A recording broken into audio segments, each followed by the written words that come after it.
Well, hi and welcome back. Thank you very much for joining me again. Today I'm going to talk, as promised, about Mercedes, about their car and about their team, and how they're doing in the championship at the moment, but how it might pan out towards the end of the season and also how they've got there. So let's have a quick look at some of these shots, again provided by one of F1's top snappers, James Moy. Thank you very much. Now we spoke in a video that I did last week, thank you very much for everybody who watched that one, about Lewis and Nico and their relationship. Now they are currently flying away with this championship. We're only 3 races in, but they have an advantage that's so vast.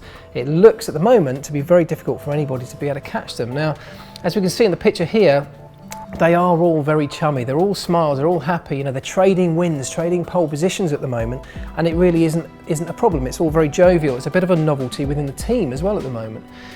As we move forward throughout the season, coming towards the end of that season, that sort of thing could change, and I want to talk to you today about a situation that I've been in. Some of you hopefully will remember it. Back in 2007, where a similar type of thing happened. We didn't quite have the advantage that Mercedes have. However, we did have a very, very quick car. We had 2 very quick drivers. You know, we were winning races left, right and centre. But crucially, and what I wanted to try and describe to you today, was how that relationship between these two deteriorated and how that impacted on the rest of the team.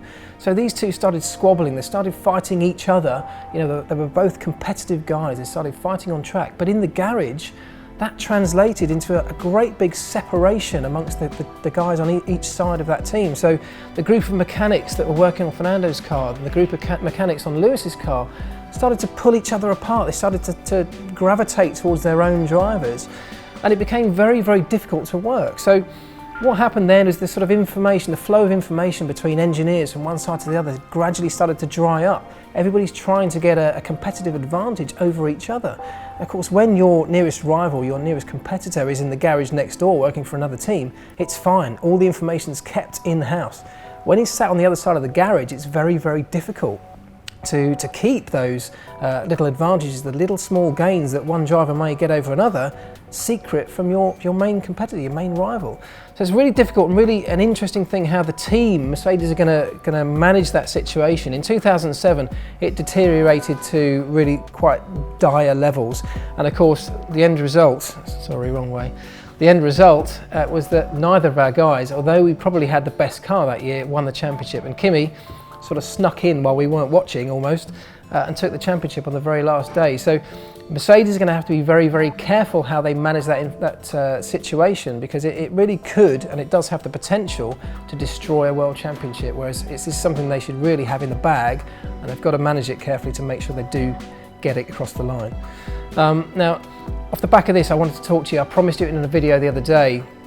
I wanted to talk to you about how Mercedes have perhaps got to the stage where they've got this advantage. So I want you to have a little look at this little video. It's a great little thing that's been provided by Mercedes, and I'm going to use it to talk about how the turbo and the engine installation has given them a huge, huge chunk of time over everybody else. Okay, so here we go. So this is a video that Mercedes have released to everybody, and it's a really great little 3D animation that I'm going to use to show how I think they've got their competitive advantage over everybody else. It centres around the engine installation and the turbo installation specifically, and I'm going to just talk you through how their system works and perhaps how others work and why one's better than the other. So as the camera pans around here, now stop it here. Now this is looking from the back side of the engine. This is the turbo installation. Now this isn't really how Mercedes have their turbo. This is how most of the other teams have their system. The turbo consists of 2 main parts, which is the turbine here, driven by the exhaust gases, and then the compressor here, which is another little turbine that compresses all the cooler air that's going to be fed back into the engine. They're linked through the middle by a shaft, so they're both spinning at the same speeds. Incredible speeds of over 100,000 RPM. That's quite impressive in itself. Now what they do is that this one here, as the exhaust gas is fed out through the exhaust outlet, it spins, as you can see there, spins around, spins up that turbine to those incredible speeds. But what's shown here in this video is, of course, that is very, very hot gas, in over 1,000 degrees, I think at times, you know, really, really hot. Right next to it is where the cooler charge air that's going to be fed into the engine is being channeled as well. Now, it doesn't take a scientist to work out that if there's exhaust temperatures of 1,000 degrees here and a couple of centimetres away, something that's supposed to be delivering cool air into the engine, you know, there's going to be a transference of heat there. So what they do to recover that is they deliver the charge air from this compressor through a series of pipes. And as we run it forward, you'll see there it comes out of this system of pipework and into what's called an intercooler. Now this is the intercooler here. It sits in the side pod of the car, quite a big piece of kit because it has to cool all this air before then delivering it back into the top of the engine. Now with Mercedes, whereas everybody else has their two sides of the turbo sat right next to each other on the back of the engine, Mercedes have very cleverly separated the two. Now it sounds like a really simple solution, and it is, but it's given them some big advantages. The compressor side of their turbo now sits in here, right on the front of the engine, at the front of between the chassis and the engine, connected still with a long shaft with the V of the engine. And what that's done is it's separated the two, which means that the compressor side doesn't get anywhere near as hot because it's not sat next to the exhaust gases. Now that then means that we don't need quite such a large intercooler because we don't need such a cooling effect on those gases before they come back in here. The other thing it does is that we don't have quite the length of pipe work. Now, all this pipe work that the airflow has to travel through before it enters the engine, that's the thing that creates the turbo lag that we all keep hearing about, the delay when you get on the throttle pedal before the turbo delivers its response. Now, in 2014, we've got these ERS systems, and sat neatly in the middle of here is the MGU-H. It's part of the ERS system. It's a motor generator unit which can be used in one of its forms to spin up that turbo and eliminate that turbo lag. Now Mercedes, because they don't have the turbo lag quite like everybody else, the first advantage is that they don't need to use their electrical energy from the energy store, the battery packs, to spin up that MGU. They don't need to spin up that ERS system, wasting valuable electrical power. And in return, they can use that power to be fed down to the MGU-K, the bigger motor that powers the drivetrain of the car, delivering extra top speed, extra overall power. So that's a great advantage for them immediately. The other thing is, of course, without these huge intercoolers, Mercedes are running a much smaller one. Some of the teams have to run two.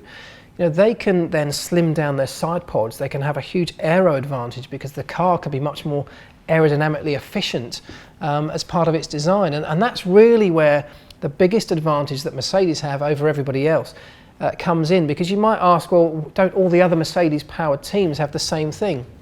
Yes, they do. They all have this same system of the split turbo. What they don't have is access to that information from its concept point in its design. You know, teams like McLaren, for example, they got the information about their engine at the point where they signed the contract. That was much later than Mercedes had it. You know, they had it when it was very first, the point where the idea came about. I spoke to somebody at McLaren the other day, and they're bringing updates to the Chinese Grand Prix this weekend to try and improve things. And one of those is a different bodywork package, because the team designed their bodywork, their side pods, their engine cover, with an exhaust system that Mercedes had provided them before the season started. They turned up at the test in Jerez pre-season, and Mercedes are at perfect liberty to come along and say, right, here you go guys, we've got a new set of exhausts, a new exhaust update, and provided them with a much slimmer, a much more compact exhaust design. Now McLaren still have their big side pods, their big bodywork sections running around the back of the car, and in Bahrain at the last race, the guys told me that you could almost fit a suitcase in the space between this exhaust and the bodywork. Now that is unheard of in Formula One, and it's unacceptable. You know, you can't cost that much aero performance for wasted space. So the guys at McLaren and other teams, I'm sure, will follow. In China this weekend, they're going to have a much slimmer package that follows the line of this design much more closely. That will give them a big chunk on track. But crucially, as the season pans out, Mercedes, being the team that make the engines themselves, but also have their chassis team, their Formula One team as well, they're going to always be one step ahead of everybody else with these design processes throughout the year. And that, I think, is what's going to keep them at the front of this field, and that's why I think the championship is pretty much a two-horse race between Lewis and Nico. Keep an eye on the channel, because we'll have more as the season goes on, but what a great season it pans out to be, or it looks like it's panning out to be. Please comment below, let me know what you thought of this video and what you'd like to see in others. Subscribe to the channel, and hopefully see you next time. The segment that Lotus have got there, that really isn't going to help them, and as engine manufacturers, again, Mercedes. Hopefully there's more drivers coming in the future, but I hope not too soon.